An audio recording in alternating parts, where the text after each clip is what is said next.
Baik, Bismillahirrahmanirrahim. Di sini nama saya Ardan Jadi Ginting dengan NPM 24011052 akan melakukan prosedur pewarnaan berdasarkan asam ataupun pewarnaan jet.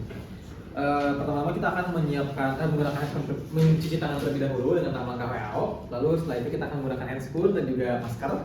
Setelah itu kita akan menyiapkan alat dan bahan yang dibutuhkan seperti objek glass, lalu juga ada alkohol, lalu juga ada Bunsen burner, lalu ada juga toothpick. Dan juga adanya juga laba-laba pewarnaan yang akan digunakan nantinya. Baik, pertama-tama kita akan mengambil dari objek glass terlebih dahulu, yang dimana kita akan bersihkan dengan menggunakan kapas yang dibaluri alkohol 90% atau bisa juga kita tutup bakar.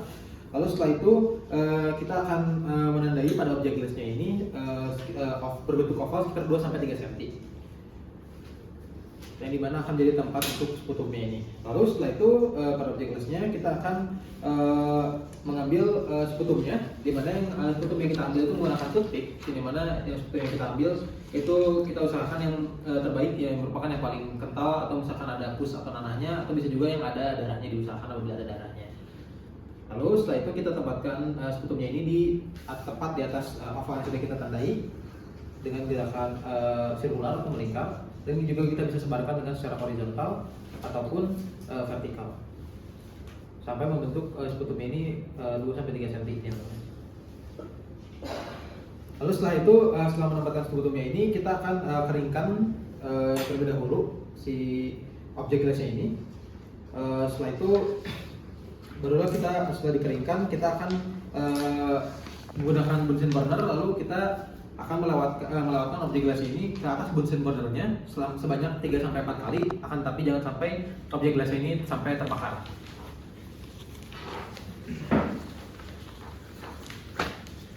Baik, setelah itu kita akan mulai masuk ke tahapan pewarnaannya, yang mana pertama-tama kita akan letakkan objek glassnya ini di rak pewarnaan. Lalu kita akan pertama-tama akan memberikan terlebih dahulu karbofluksin untuk pewarnaan pertamanya terlebih dahulu. Setelah kita berikan pewarnaan dengan menggunakan karbofluksin, kita bisa menggunakan Bunsen burner. Kita letakkan tepat di bawah dari objek glassnya ini untuk mulai prosedur pembakaran ini selama 2-3 menit.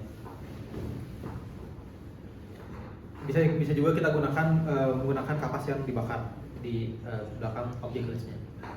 Lalu setelah itu, setelah kita bakar, lalu selanjutnya kita akan bersihkan dengan menggunakan air keran. Lalu setelah kita bersihkan dengan menggunakan air keran, kita akan menggunakan alkohol untuk membilasnya lagi. Setelah dibilas dengan menggunakan alkohol 90%, selanjutnya kita akan membersihkan lagi dengan air keran kembali.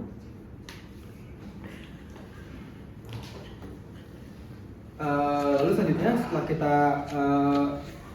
memastikan benar-benar bersih dari alkohol dengan menggunakan air keran, selanjutnya kita akan memakai pewarnaan methylene blue.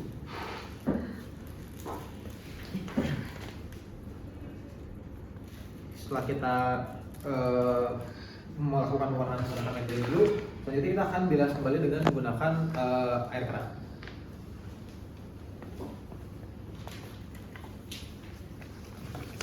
Setelah bilas dengan menggunakan air keran, kita akan membersihkan bagian belakang dari objek glassnya ini dengan menggunakan kapas yang dibaluri alkohol.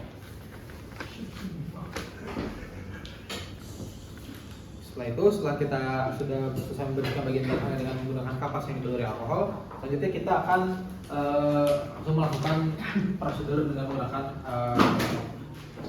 dimana pertama-tama kita akan meletakkan objek glassnya terlebih dahulu pada mikroskop.